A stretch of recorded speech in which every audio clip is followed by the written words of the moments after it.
Today's the Feast of the Holy Family, and these two readings, the first and the second reading from Sirach and Colossians are just so wonderful in terms of practical exhortations about the family, how we ought to conduct ourselves in our families. I thought, hey, I'm going to just talk about family life a little bit, the duties and responsibilities of children towards their parents and of parents towards their children. So a lot of rich stuff here. I'm in paragraphs 22, 14, and following. So let's talk about children first, duties of children. We all have a responsibility, parents and children. And I looked that word up and did a little etymological study, spondere, basically to pledge yourself, kind of a solemn promise that we make that is hanging over every single one of us. When we're members of a family, we have responsibility towards the other members of the family. Certain promise, solemn promise, that we will look after their welfare and that of the whole family. And there are duties that flow from these roles in the family. For children, it's good to hear, even though we all know these things, it's just nice to hear Mother Church and the Catechism say these things and just put it out there, that respect for parents, it derives from gratitude toward those who by the gift of life, their love and their work. There's a lot behind that, a lot of weight behind that. Parents who by the gift of life, their love and their work have brought their children into the world and enabled them to grow in stature, wisdom, and grace. Now I'm going to give away the fact that I'm a celibate priest. And I got no kids. The people of God is my bride, and I was over at my niece's house on Christmas, my sister's house. My niece was there, and my grandnephew was running around in his diaper, James, little James. And then he needed to be changed. I didn't do it. But I have changed a diaper, okay? I want credit for that. No one can wag the finger at me. I changed one diaper in my life, my niece. And this is her second child now. It was a while ago, but I changed her diaper one time. I know what that smells like. I know what that experience is like. No one can. All right, I did it for I did it for moments like this. That's the only reason I did it. I was like, okay, check that box. Now, I was asking them questions. My new parents, my niece and nephew-in-law.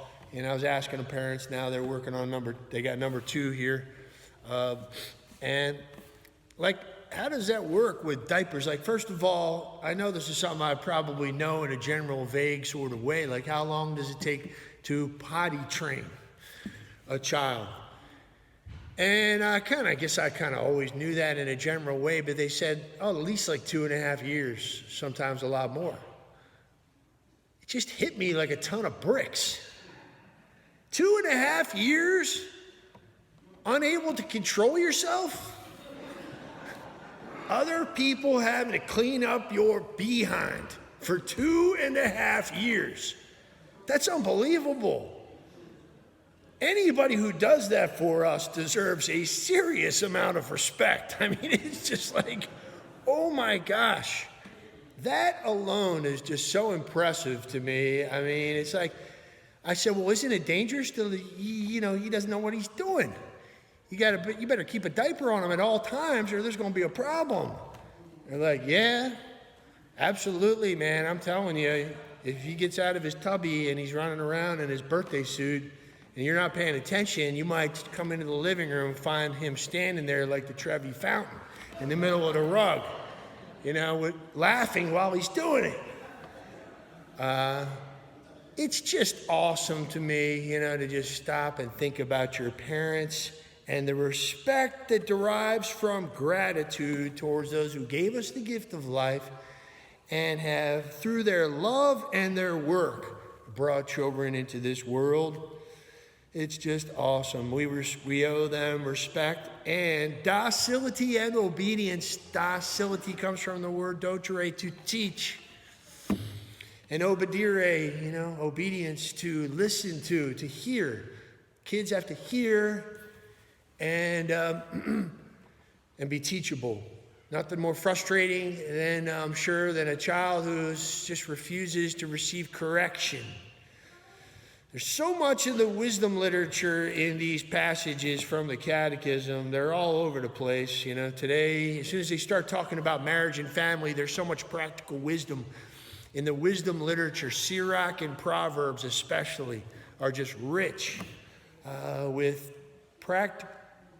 practical living, virtues for practical living. Read Proverbs and Sirach as a family at Lent. Maybe as a Lenten practice every night at dinner time, we're going to read an entire chapter of Proverbs or the book of Sirach. I'm telling you, it'll really help your family life because it's just so rich. It talks a lot about reproof.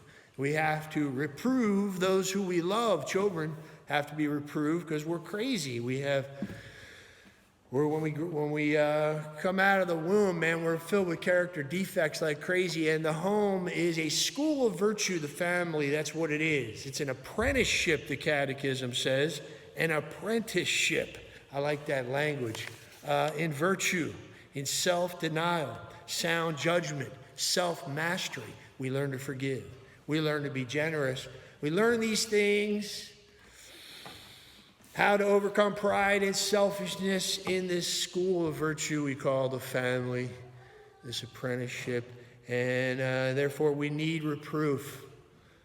The section in Sirach here actually says that this first reading from Sirach talks about that, the importance of reproof. Well, I'll tell you, man, the book of Proverbs says straight up in chapter 13, if you forego discipline, you hate your son or daughter. You're not loving them if you ignore this discipline. If you do not reprove and correct your child, it's like you're hating them.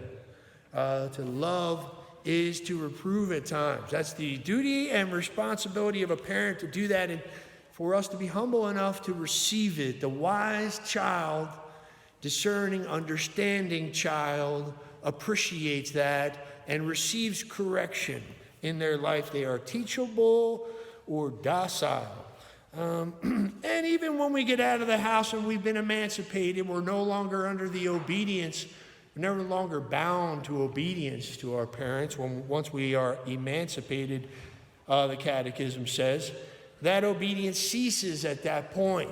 But doesn't mean we don't respect our parents and honor them and even seek out their advice at times and accept their correction even as an adult.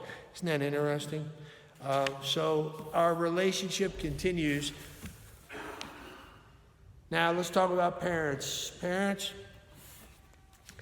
the fecundity of conjugal love cannot be reduced solely to the procreation of children, but must extend to their moral education and their spiritual formation. That's what I want to point out most of all.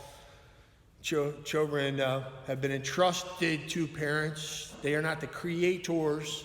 Notice, procreation of their children. God is ultimately our creator and gives us his power to generate.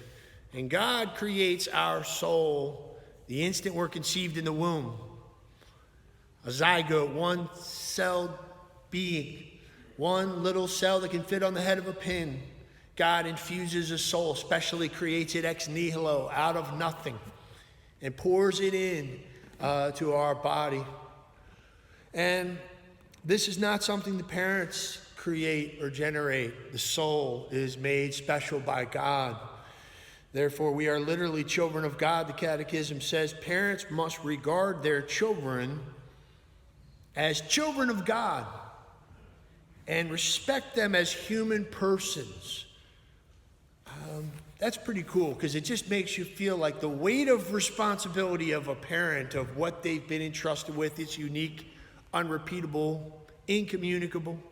Child, human person, made in the image and likeness of God, literally a child of God, has been entrusted to them with an immortal destiny, has been entrusted to their care and protection. And their job, very important part of their job, is to educate. The right and the duty of parents to educate their children is primordial and inalienable. That's kind of cool. Cannot be taken away. Kind of belongs to them by nature. Parents have the first responsibility for the education of their children. And parents have a grave responsibility to give good example to their children. This is interesting. By knowing how to acknowledge their own failings to their children, parents will be better able to guide and correct them. That's interesting. And then there's two quotations, both one from Sirach, one from Paul. Lastly, you evangelize your children. That's part of educating them, is evangelizing them. You are the first evangelists of your children. Heralds of the gospel, the Catechism says. That's the parent, and that's their job. And it is a responsibility and a privilege to evangelize your children and bring them into the family of faith.